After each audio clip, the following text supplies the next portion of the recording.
জীবনে সফল হতে হলে আল্লাহ আল্লাহ রসুলের ভালোবাসার পরে, ঈমানের পরে আল্লাহ একটা জিনিসকে সবচেয়ে বেশি গুরুত্ব দিতে বলছেন, সেটা হলো ওয়াবিল ওয়ালিদাইনি ইহসানা। এটাও চূড়ান্ত ডিক্লারেশন হয়ে গেছে যে ঈমান যদি ঠিক রাখতে চাও, আল্লাহকে যদি পেতেই চাও, it is mandatory to you.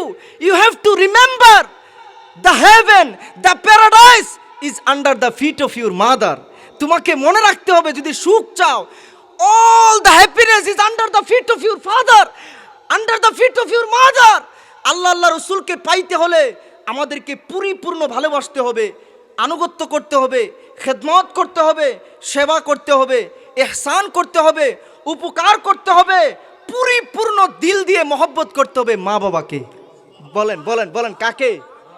সবাই বলেন না, কাকে? মা বাবাকে পরিপূর্ণ ভালোবাসতে হবে।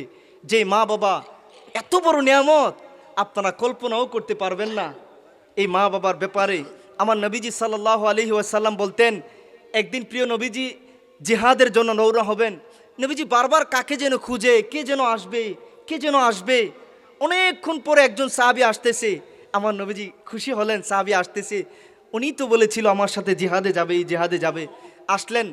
আসলেন, হুজুর আমি আপনার সাথে জিহাদে যেতে চাই। তাইলে এত দেরি করলা কেন? হুজুর, আমার ঘরের মধ্যে আমার মা জননী অসুস্থ, আমার মা দুঃখিনী অসুস্থ। হুজুর, আমি আমার মাকে ওষুধগুলা বুঝাই দিতে গিয়া, আমার মায়ের ওষুধগুলো সিরিয়াল করতে গিয়া দেরি হয়ে গেছে। আমার নবী কান্না শুরু করে দিলেন। আমার প্রাণের নবীজির চক্ষু মোবারক দিয়ে টলমল করে পানি পড়া শুরু হয়ে গেল। আমার দয়াল নবীজি বলেন, আরে সাহাবী, তোমার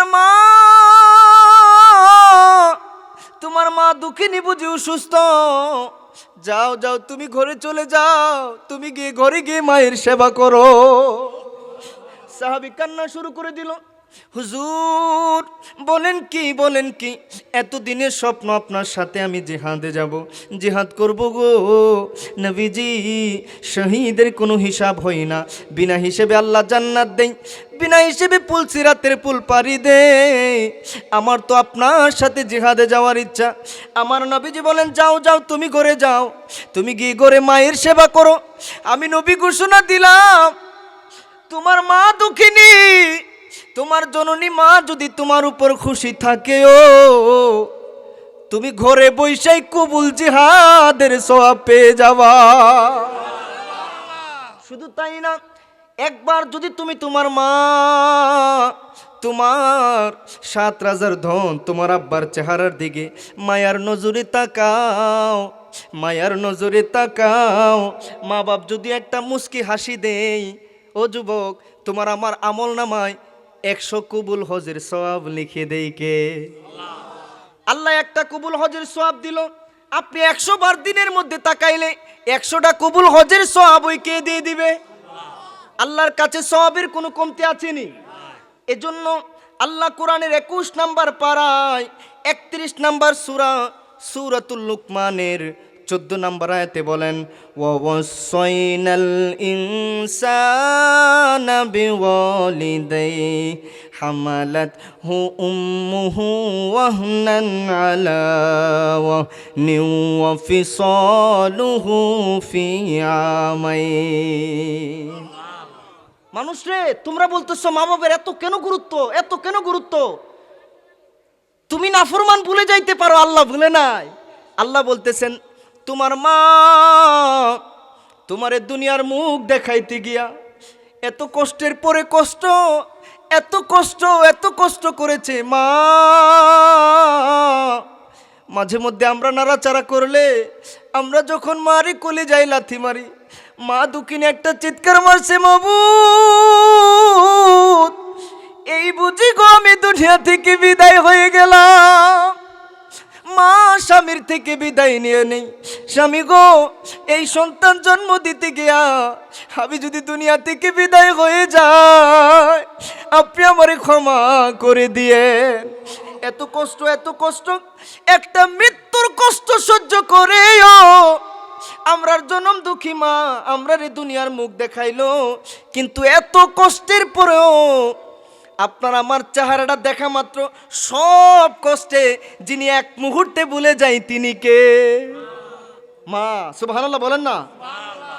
কত সুন্দর করে আমার শায়ের ভাই বলতেছিল, আমি চাঁদকে বলি তুমি সুন্দর নও আমার মায়ের মতো, গোলাপকে বলি তুমি মিষ্টি নও আমার মায়ের মতো, আমি চাঁদকে বলি তুমি সুন্দর নও আমার মায়ের মতন, গোলাপকে বলি তুমি মিষ্টি নও আমার মায়ের মতন, মা যে আমার সবার সেরা, মা যে আমার সবার সেরা, অনন্তকাল বিরত, আমি চাঁদকে বলি তুমি সুন্দর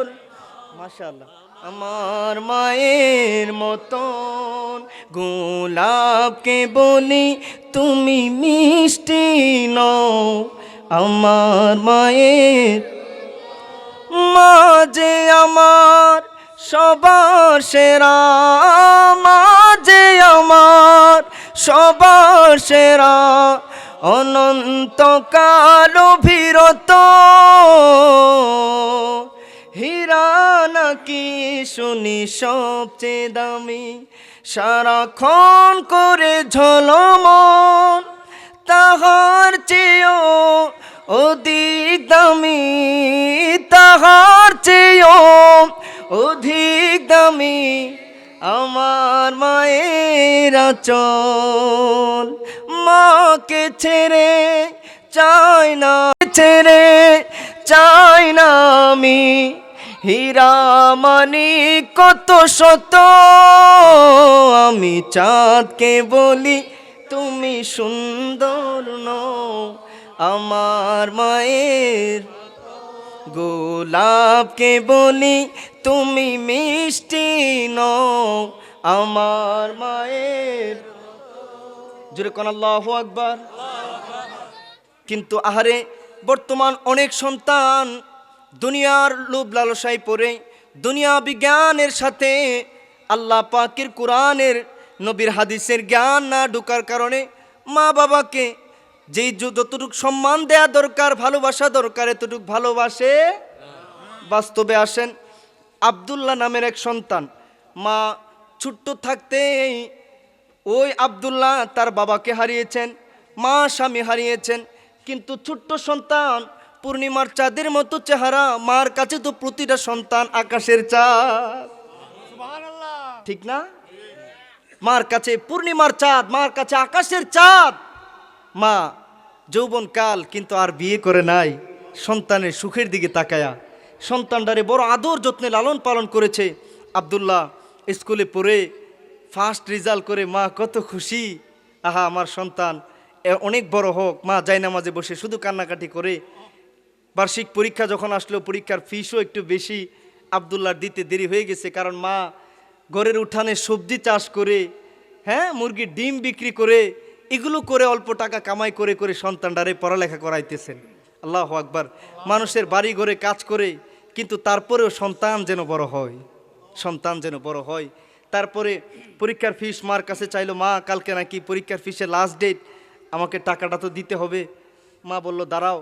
মা ঘর থেকে আয়না ব্যবস্থা করে দিল, দেখলো যে হ্যাঁ পরীক্ষার ফিস যত এতটুকু হয়ে গেছে, আরও কিছু সামান্য বেশি আছে। সন্তান নিয়ে যাবে গা স্কুলে, কিন্তু মার চেহারার দিকে তাকায় আছে। মা আজকে একটা প্রশ্ন করে ফেলি। কি বাবা? মা গো, আপনি হ্যান্ড টু মাউথ, দিনে আনি দিনে খায়ের মতো আপনি কারো বাড়িতে কাজ করেন, সবজি উঠানে একটু চাষ করেন, টাকা এক্সট্রা টাকা তো ছিল না, আপনি এই টাকাটা কই থেকে আনছেন মা? মা কান্না শুরু করে দিছে, আঁচল দিয়ে মুখ ডাকে, বাবা এই প্রশ্ন জিজ্ঞেস করিও না, না মা আজকে বলতে হবে, আমাকে না বললে আমি টাকা নিব না। সন্তান বারবার বায়না ধরেছে, বারবার পিড়াপিড়ি যখন করতেছে, মা কোনো মতে চোখের পানি মুছে বলে, বাবা প্রতিদিন দুপুরবেলা তোমার সামনে একটা ডিম, আমার সামনে একটা ডিম, তুমি আমি মার সামনে না দেখলে খাও না, এজন্য রাখতাম, তোমারটা তুমি খাইতা, আমারটা আমি পরে খাবো বলতাম, কিন্তু আমারটা তো আমি মা রেখে দিতাম, আমারটা পরের দিন হয়তো তোমাকে দিতাম, আমার একটা একটা হয়তো সেভ হইতো, এটা আমি মা জমা করে বিক্রি করে তোমার বিপদের জন্য জমাইতাম।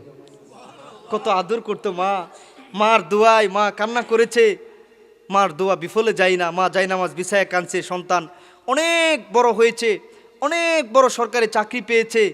কিন্তু আহারে ওই যেটা করা হয়, নবীজি বলে না মানুষ দুনিয়ার মধ্যে 3-4 জিনিস দেখে থাকে। কি কি দেখে মানুষ? মানুষ দেখে সম্পদ, মানুষ দেখে সৌন্দর্য, মানুষ দেখে বংশ, তারপরে নবীজি বলেছেন তোমরা তাকওয়াকে দেখো, ঠিক না? কিন্তু সন্তান তো বড় সরকারি চাকরিজীবী, আর মেয়ের বাবারাও চায়, ছেলেও চায় সরকারি চাকরিজীবী, মেয়ের বাবারাও চায় মেয়েকে একটা সরকারি চাকরিজীবীর কাছে দিতে, হ্যাঁ, যেন একটু ভালো থাকতে পারে, দিনদার যাই হোক। এখন তো দিনদার দেখে না, তো ছেলেটাও দেখলো সৌন্দর্য দেখে এক মেয়েকে বিয়ে করে আনলো, মার অনুমতির প্রয়োজন মনে করে নাই। ঠিকই দেখা গেল উপরে ফিটফাট দেখছে, মাও তো বয়স হইতেছে। আর মনে রাখবেন একটা কথা আজকে আমি আপনাদের বলে যাই, মানুষ যখন আস্তে আস্তে বয়স হয়ে যায়, আমাদের মারা বাবারা বয়স হলে আস্তে আস্তে কথাবার্তায় চাল চলনে কিছুটা কিন্তু শিশুদের মতো একবারের কথা অনেক সময় 2বার বলে ফেলে। একটু স্মরণ শক্তি আস্তে আস্তে বাড়ে না কমে? একটু কমে যায়। অনেক সময় দেখা যায় মা বাপ একটু যখন বয়স বাড়লে মেজাজ একটু ছোটদের মতো হয়ে যায়, আহারে সন্তানরা সহ্য করতে চায় না। এই আবদুল্লাহর এরকম অবস্থা হয়ে গেল। সে অফিস থেকে এসেই তার বউ একটা উল্টা বিচার দিলেই সে মার উপর গরম হয়ে যায়। বলেন মাআযাল্লাহ। একদিন অনেক রাত হয়ে গেছে আসার পরে বউ যখন পিড়াপিড়ি করতেছে, চিল্লাচিল্লি করতেছে, আপনার মা যদি আমাদের সাথে থাকে আমি আর খানাই খাবো না, কেন এমন করছে আমার সাথে এমন আচরণ করছে। আর মার কথা শোনার প্রয়োজন মনে করে নাই, মারে গিয়া ধমকও দিছে, মারে গিয়া ধাক্কা মারি দিছে। আরো বলতেছে যে হ্যাঁ, কত মানুষ রাস্তাঘাটে পরে মরি যার গই, তোর তো মরণ নাই। কত মানুষ রাস্তাঘাটে পরে মরে, তুমি মরতে পারো না? এই বুড়া মরতে পারে না? নাউজুবিল্লাহ বলবেন না? মার চোখের পানি দেখে কে, মা জর্জর করে চোখের পানি পড়ে, মা চোখের সামনে ওই দৃশ্যটা চিন্তা করতেছে। আপনি আমি যখন 2 মাস 3 মাস 5 মাস ছোটো বাচ্চা বিছানার মধ্যেই প্রস্রাব করতাম, বিছানার মধ্যেই পায়খানা করতাম, আমাদের পায়খানা দেখে আশেপাশের সকল মানুষ নাকে মুখে কাপড় দিত, নাকে মুখে রুমাল দিত। একজন দরদি নাকে মুখে কাপড় দিত না, ও বলেন তিনি কে? মা চোখের পানি ফালায়া চিন্তা করে, যৌবন কাল ছিল, মনে তো চাইতো আর একটু নতুন পোশাক পরি, আর একটু সাজগোজ করি। আমি মা সন্তানের সুখের দিকে তাকায়া ভালো খাবারটা খাই নাই, সুন্দর পোশাক পরি নাই, আমার সন্তানের সুখেই তো আমার সুখ চিন্তা করছিলাম। জান্নাতের চাবি আমার মা, ও মা গো, জান্নাতের চাবি আমার মা। মা যার বেঁচে নাই তার মতন দুঃখী নাই, মা যার বেঁচে নাই তার মতন দুঃখী নাই, খালা ফুফু মায়ের মতো না, মা গো জান্নাতের চাবি আমার মা। এই মা সন্তানের হিদায়াতের জন্য দোয়া করতেছে আর বলতেছে, বাবারে এখন হয়তো বুঝোস না, বাবারে যেদিন নিজে বাবা হইবি, যেদিন মা বাপ হইবি সেদিন বুঝবি, অথবা যেই দিন মারে হারাইবি সেদিন বুঝবি। বাস্তব কথা। ঠিকই দেখা গেল সে যখন সন্তানের বাবা হইছে, আহারে সন্তান নিয়ে কত কষ্ট, কিন্তু বাবারা কতটুকু কষ্ট করে একটু চিল্লাচিল্লি কান্নাকাটি শুরু করলে কার কোলে? মার কোলে দিয়ে দেই। একদিন অফিস করে অনেক রাত হয়ে গেছে আসতে, আয়শা দেখে ওনার বিবি সন্তান এত ডিস্টার্ব করতেছে, এত কান্নাকাটি করতেছে, উনি সন্তানটারে কান্না বন্ধ করার জন্য কোলে নিয়ে হাঁটতেছে, কত কথা বলতেছে। সন্তান তো না বুঝলেও মা এমনভাবে কথা বলতেছে যেন সন্তান সব বুঝে, কত মধুর করে কথা বলতেছে, ভালোই লাগে মায়ের। তো স্বামী জিজ্ঞেস করতেছে কি ব্যাপার, আব্দুল্লাহ জিজ্ঞেস করতেছে এত রাত হয়ে গেছে ঘুমাও নাই? স্ত্রী তো রাগ করে বলতেছে বাবা হইছো তো, বুঝো না, মা হইলে বুঝতাম মা হওয়া কত কঠিন। সন্তান না ঘুমাইলে মার ঘুম আসে না। এই কথা তীরের মতো গিয়া ওর কলিজায় লাগছে। ও হঠাৎ করে চিন্তা করতেছে, আহারে আমার মা তো তাইলে দ্বিগুণ কষ্ট করেছেন, আমার বাবাও ছিল না, আমার জনম দুঃখী মা কত কষ্ট করে আমারে তাইলে মানুষ করলো, আমি কেমনে কষ্ট দিলাম, কেমনে কষ্ট দিলাম। একটা দৌড় মারছে মায়ের ঘরে, মায়ের কদমের মধ্যে গিয়া ধরছে, মা মা গো আমি ভুল করছি, আমারে মাফ করে দেন, মাফ করে দেন। বলেন বাবা, মা দরদির মনে মায়া দয়া দিয়ে ভরপুর করে দিছেন কে? তাইলে ওই আল্লাহ তাআলাই তো বলেছেন ওয়াকফিজ লাহুমা জানাহাজ্জুল্লি মিনার রাহমা। মানুষ রে কেন বুঝো না? তোমরা তোমাদের 7 রাজার ধন, তোমাদের কলিজার টুকরা, তোমাদের নয়নের পুতুল, তোমাদের নয়নের তারা, তোমাদের মা বাবার জন্য তোমরা বিনয়ের ডানা বিছিয়ে দাও, বিনয়ের ডানা বিছিয়ে দাও। তোমরা শুধু সেবা যত্ন মায়া মধুর কথা না, মনে রাখবা তোমরা তোমাদের শরীরের চামড়া সিলায়া তোমরা যদি মা বাবার পায়ের জুতাও বানায় দাও, মা বাবার এক দিনের ঋণ, মায়ের 1 ফোঁটা দুধের ঋণ, বাবার 1 ফোঁটা গামের ঋণও শোধ করা যাবে। আপনারা বুঝতেছেন? কারণ নবীজি স্পষ্ট বলে দিয়েছেন রিদাল্লাহি ফি রিদাল ওয়ালাদি, রিদাল্লাহি ফি রিদাল ওয়ালিদাইন ওয়া সাখাতুল্লাহি ফি সাখাতিল ওয়ালিদাইন। মনে রাখবা তোমার বাপ মা খুশি তো আল্লাহ খুশি, আল্লাহ খুশি। তোমার বাপ মা কষ্ট পাইছে তোমার আচরণে, তাইলে সরাসরি কষ্ট পায় কে? আমরা সবাই বলি কেন জানেন? আল্লাহ স্পষ্ট বলে দিয়েছেন সূরা বনী ইসরাঈলে, ইম্মা ইয়াবলুগান্না ইনদাকাল কিবারা আহাদুহুমা আও কিলাহুমা ফালা তাকুল লাহুমা উফ। কত চমৎকার কথা!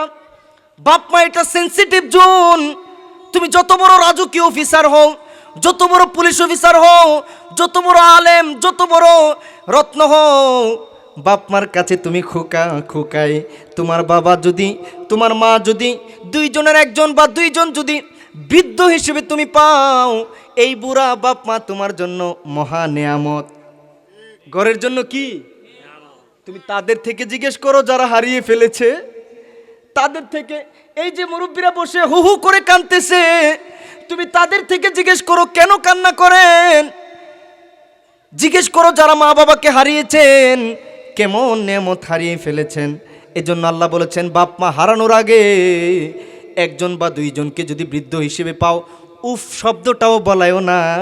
ওয়াকুল্লাহুমা কওলান কারীমা, সম্মান দিয়ে মধুর করে বাপ মার সাথে কথা বলো। আরে এই হাদিসগুলা তো কেউ বলে না, আয়াতগুলা তো কেউ বলে না। বাপ মার সেবা ছাড়া যে কোনোদিন সফল হওয়া যায় না। একবার এক সাহাবী আমার নবীর দরবারে আসছে বাবার বিরুদ্ধে অভিযোগ দিতে। আপনারা বুঝতেছেন?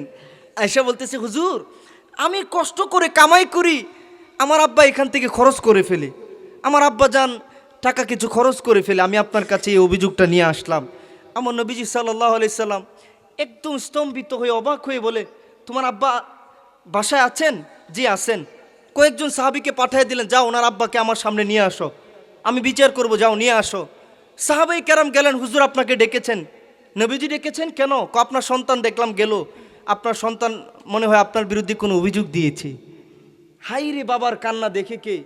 বাবা মনে মনে চিন্তা করতেছে, আরে আমার সন্তান ছোটবেলা হাঁটতে জানে না, আমি বাবা বট বৃক্ষের মতো আঙ্গুলে ধরে ধরে হাঁটা শিখাইছি। কোনোদিন একা হাঁটতে হাঁটতে নতুন হাঁটা শিখতেছে, একা হাঁটতে হাঁটতে সিঁড়ির কাছে চলে গেলে আমি বাপ খাইতেছি, দৌড়া যাইতাম, না জানি আমার ছেলেটা পড়ে যায়, না জানি তার মাথায় ব্যথা লাগে, দৌড়ায়া যাইতাম। আমি বাপ বড় মাছের চাকাটা সন্তানের প্লেটে দিয়ে দিতাম, আব্বা আপনি কি খাইবেন? বাবা তুমি খাও, তুমি খাইলে আমার খাওয়া হয়। আমি বাবা কত দিন চলে গেছে, কত ঈদ চলে গেছে, পুরান জামারে দুইয়া সুন্দর করে ইস্ত্রি করে আমি বাবা পরে ফেলছি, সন্তানরে নতুন জামা নতুন জুতা কিনে দিতে ভুল করি নাই। আজকে আমার শরীরে ভাঁজ পড়ে গেছে, চেহারায় ভাঁজ পড়ে গেছে, এটা তো আমার সন্তান রে রঙিন করে খাড়া করতে গিয়া, আমার সন্তান রে পরিবার রে সুখী করতে গিয়া আমি বাবার এই অবস্থা। আজকে আমি তো আরও মনে করছিলাম আমার সন্তান আমারে কিছু বলে না, সে উল্টা নবীর কাছে অভিযোগ করছে। বাবার মনে অনেক কষ্ট। নবীজির সামনে গিয়ে দাঁড়াইছে, কান্না করতেছেন। আমার নবীজি বাবার চেহারাটা দেখা মাত্র নবীজিও কান্না শুরু করে দিছেন। পেয়ারা রসুলের কান্না দেখে হাইরে সাহাবাই কেরামের কান্না, হাইরে সাহাবাই কেরামের কান্না, সবাই কান্না করতেছেন। আমার নবীজি বলেন, যুবক তুমি অভিযোগ করেছো, তুমি সামনে আসো। শুনো, আমি নবী বললাম আন্তা আন্তা ও মালুকা লি আবিকা। আমার নবীজি বাবার কষ্ট জানে না, নবীজি দরদি, নবীজি তো বাবার কষ্ট বুঝতেছেন। নবীজি বলেন, বেটা তুমি এবং তোমার সব মাল তোমার বাবার জন্য। তুমি কি জানো না রিদল্লাহি ফি রিদল ওয়ালাদি, তোমার বাপ খুশি, তোমার মা খুশি, তাইলে আল্লাহ খুশি। তোমার বাপ মা হুমা জান্নাতুকা ওয়া হুমা নারুকা, বাপ মার খেদমত করলে জান্নাত পাইবা, নাইলে যত বড় বুজুর্গ, যত দান খয়রাত করো, যত বড় পীর সাহেব সাজো, যত আলেমদের দোয়া নাও, তোমার জন্য একটাই ঠিকানা জাহান্নাম। এমনকি মক্কা মদিনার ইমাম সাহেব হইলেও বাপ মারে কষ্ট দিয়া জান্নাতে যাওয়া যাবে। আনতা ওয়া মালুকা লি আবিকা, হাই রে তোমার বাপ, তুমি তার বিরুদ্ধে অভিযোগ করো। সহি বুখারী শরীফের হাদিস, সহি মুসলিম শরীফেরও হাদিস, প্রথম খণ্ডের 167 নম্বর হাদিস মুসলিম শরীফে। আমার নবীজি বলেন, উম্মত আমি কি তোমাদেরকে শ্রেষ্ঠ পাপগুলো, সর্বশ্রেষ্ঠ গুনাহগুলো সম্পর্কে বলে দিব না? আমার নবীজি এরপরে বলেন যে শিরক সবচাইতে বড় গুনাহ, আল্লাহর সাথে শিরক করা যাবে। এরপরে মিথ্যা সাক্ষ্য দেওয়া সবচাইতে বড় গুনাহ। এরপরে আমার নবীজি বলেন সর্বশ্রেষ্ঠ গুনাহগুলোর মধ্যে প্রধান একটা কবিরা গুনাহ হলো বাপ মারে কষ্ট দেওয়া, বাপ মার অবাধ্য হওয়া। বাপ মারে কষ্ট দেওয়া যাবে? আহারে আমার যুবক ভাইগুলারে আমি কেমনি বুঝাই। ইমামে বাইহাকি শুআবুল ঈমানের মধ্যে লিখেন যে যারা বাপ মারে কষ্ট দিবে এদের লাঞ্ছনা আখিরাতে শুধু না, এদের বিপদ, এদের লাঞ্ছনা দুনিয়াতেই শুরু হয়ে যায়। বলেন, বাপ মারে কষ্ট দিলে এদের বিপদ শুরু হয়ে যায় কোথায়? অন্যান্য গুনার শাস্তি তো আমার নবীর খাতিরে আপনি আখিরাত পর্যন্ত রুখসত পান, কিন্তু বাপ মারে কষ্ট দিলে আল্লাহ সহ্য করে না, আল্লাহ দুনিয়াতেই বিপদ শুরু করে দেয়। যার বাস্তব প্রমাণ আলকামা রাদিয়াল্লাহু তাআলা আনহু, হযরত আলকামা ওনার সাকারাতের যন্ত্রণা শুরু হয়ে গেল। আপনারা জানেন বাবারে, যত বড় বীর বাহাদুর পালোয়ান হোক, ও যত বড় বীর বাহাদুর শক্তিশালী হোক, আজরাইল যেদিন সামনে, আজরাইল যেদিন আপনার আমার সামনে এসে হাজির হয়ে যাবে, ও যেদিন কাল্লা ইযা বালাগাতিত তারাকি ওয়া কিলা মান রাক। ইস, পিছনের বাইরে কি ঘুমায় গেছে? আপনারা একটু মহব্বতে বলবেন আল্লাহু আকবার। আপনারা জানেন মৃত্যুর যন্ত্রণাটা বলে এত কঠিন, এত কঠিন। মানুষ যদি এটা জানতো, এটা দেখতো, বুঝতো। সাকারাতের বিছানায় আল্লাহ কোরআনে বলেছেন সূরা কিয়ামার মধ্যে যে কাল্লা ইযা বালাগাতিত তারাকি, আহারে মানুষের যখন বিদায়ের ঘন্টা বেজে যাবে, মানুষের যখন সাকারাতের ডাক এসে যাবে, মানুষের যখন শেষ বিদায়ের সময় এসে যাবে, ওয়াকিল মান রাক ওয়া যান্না আন্নাহুল ফিরাক ওয়ালতাফাতিস সাকু বিসাক, পায়ের এক গুড়ালি আরেক গুড়ালির সাথে মিশিয়ে যাবে। মানুষটা মরণ যন্ত্রণায় একটা চিৎকার মারবে, ওয়াকিল মান রাক, কেউ আসুনি আমারে বাঁচাইবা। আরে দুনিয়ার মানুষ, কত স্বপ্ন আমার বাকি আছে, কত পাপ করেছি তওবা বাকি আছে, কত নামাজ কামাই করেছি, নামাজ ছেড়ে দিয়েছি, আমার নামাজ ধরা বাকি আছে। কেউ আসুনি আমার একটু ঝাড়ফুঁক করবা, কেউ আসুনি আমার একটু বাঁচাইবা। বলেন আল্লাহ যেদিন বিদায়ের ডাক দিবে, এক সেকেন্ড আগ পাস করার ক্ষমতা কারো আছে? আহারে মানুষটা চিৎকার করবে। আমার নবী দেখলেন আলকামার মরণ যন্ত্রণা শুরু হয়ে গেছেন, কিন্তু অন্যান্য সাহাবীরা বারবার কালিমার তালকিন দেওয়ার পরেও মুখে কালিমা আসে না, মুখে কালিমা আসে না। অবাক হয়ে গেল। ওনার মা বাপ কেউ বেঁচে আছে কিনা খবর দেন। মাকে খবর দেয়া হলো, কি ব্যাপার, আপনার সন্তান কি অপরাধ করেছে, তার এই দুর্গতি কেন, মুখ দিয়ে কেন কালিমা আসে না, কালিমা আসে না? বলে হুজুর হুজুর কত কষ্ট আমি মা করছি, আমার সন্তান আমার সাথে রাগারাগি কইরা আমি মারে লাথি মারছিল। মার কলিজা আঘাত দিলে আল্লাহ সহ্য করে না, এজন্য কালিমা নসিব হইতেছে না। আমার নবী বলেন, এখন আমার সামনে তারে তোমরা জীবন্ত আগুনের মধ্যে ফেলো, বড় আগুন জ্বালাও, দাও দাও করে আগুন জ্বালানো হলো। শত হলেও তো মা, আল্লাহ কলিজাডারে, মা বাবের কলিজাডারে কত মায়া দিয়া যে বানাইছে। ও মা বলে, না না না না, আমি আমার সন্তানকে মাফ করে দিলাম। মাফ করে দিতে দেরি জবানের মধ্যে কালিমা জারি করে দিল কে? সুবহানাল্লাহ বলেন, সুবহানাল্লাহ।